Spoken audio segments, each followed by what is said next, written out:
This has been a topic that I've been meaning to talk about for a while.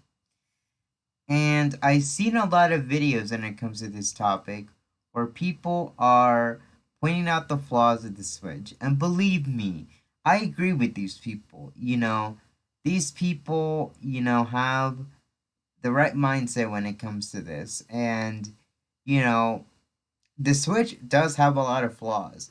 Don't get me wrong, it really does. And, Nintendo has done nothing about it at all. And it starts to become a concern for a lot of fans.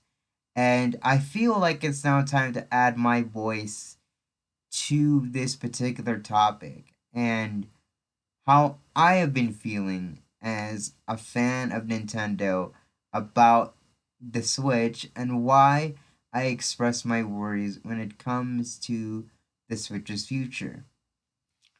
Hello and welcome back to another video. I hope you are doing well and thank you for tuning in into my opinionated piece of the Nintendo Switch.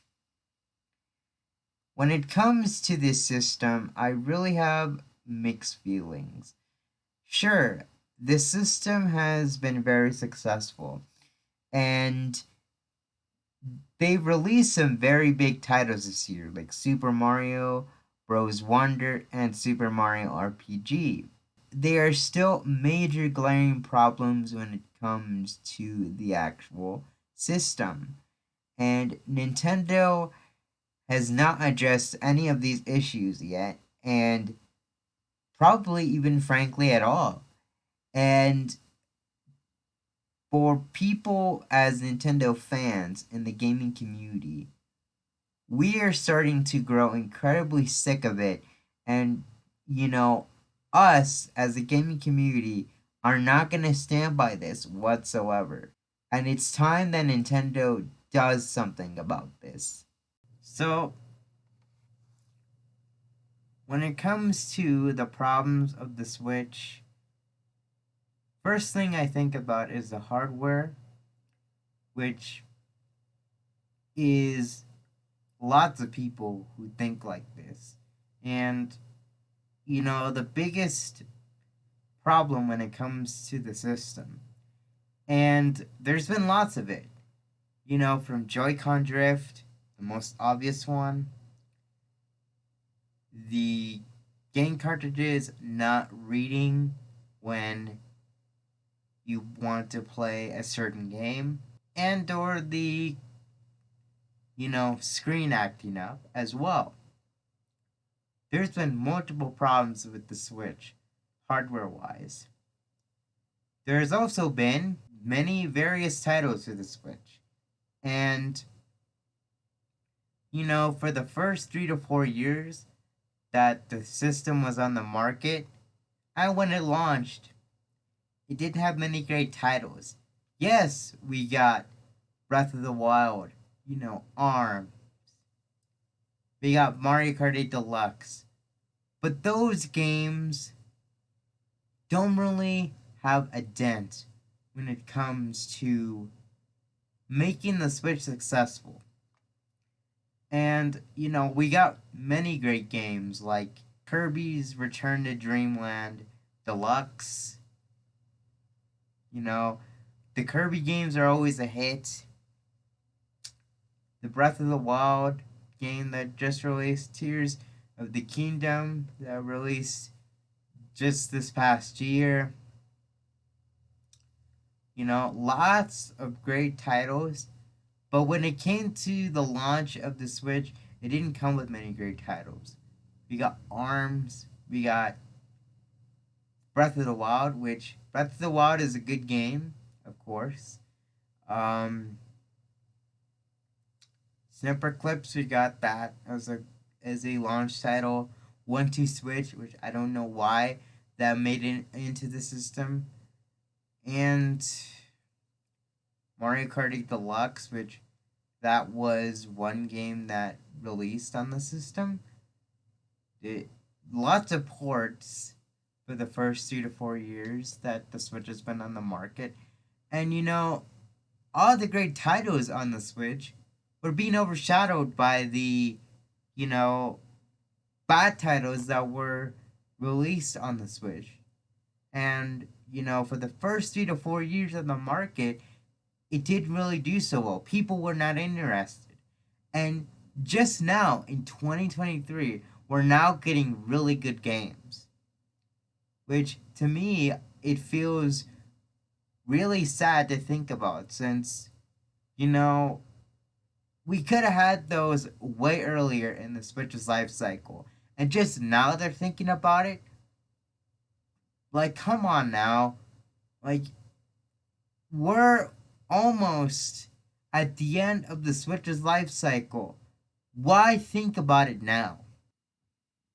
When it comes to consoles, I get that you're trying to save like memory space for the actual console and it doesn't become too bloated. But to me, these changes for the Switch are terrible. You know, many of the things that the previous consoles had that provided enough charm and excitement are now gone on this system.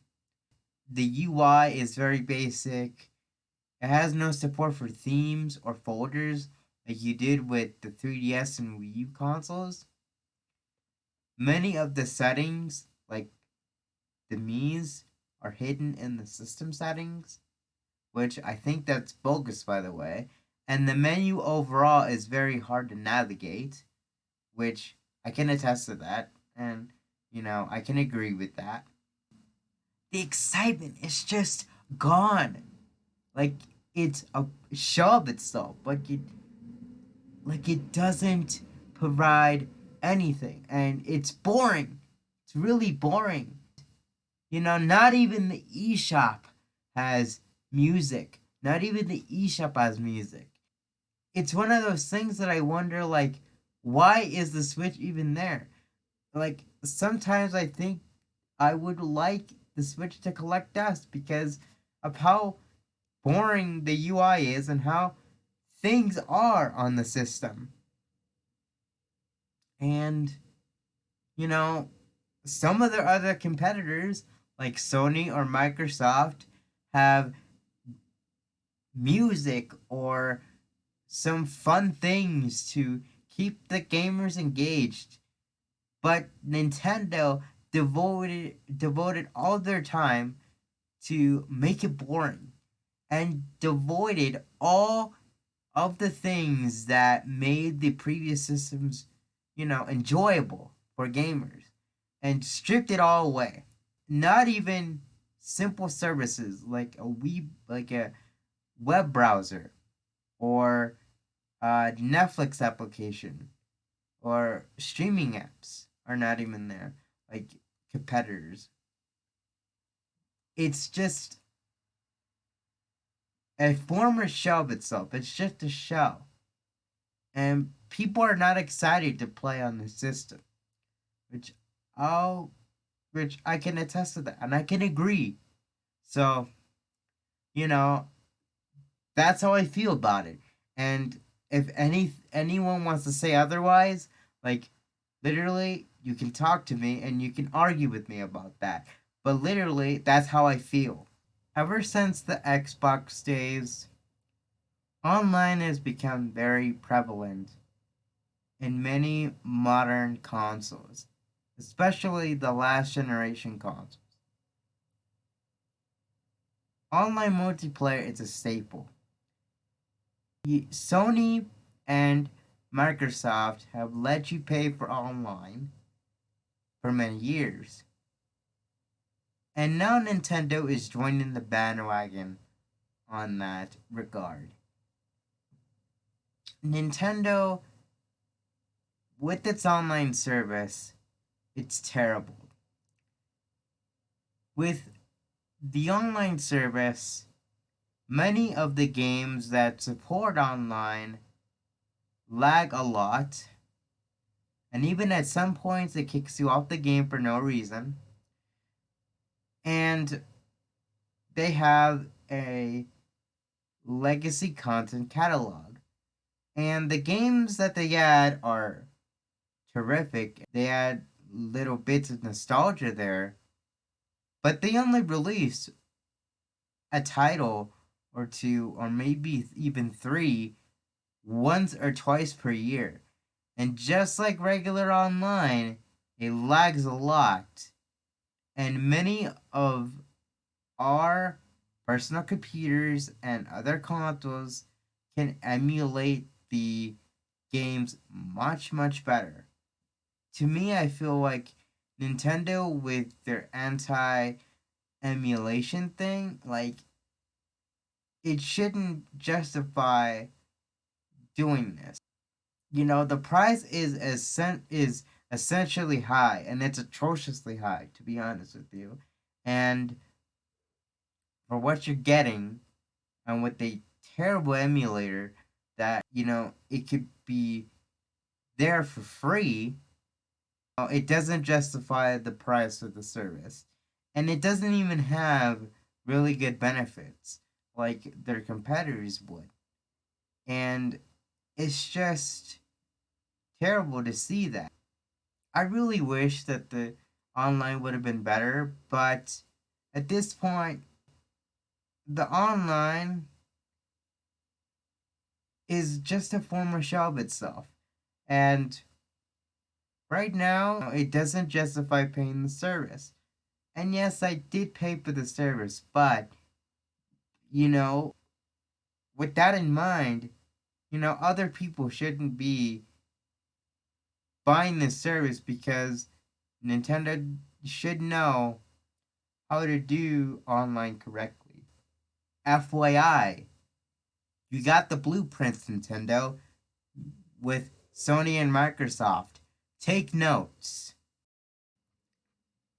Nintendo, as much as I love your company for all the games that you put out, you need to stop getting in the clouds and make some much needed changes before it's too late. People are gonna move on from the Switch, and they're gonna see through the strings and wolves in their eyes, and they're going to realize that the Switch was not as good as it used to be, and the sales of it are gonna dwindle. As much as I love your company, look at this. For the time, the fans are gonna get sick of it. You're gonna lose out on a lot of profit, and they're gonna move on to something else, like Sony's consoles, or many other consoles out there. You know, they're gonna move on. It's just how it is. But it's not too late. These much needed changes need to happen now. So please, Nintendo, for the sake of your fans, please do so.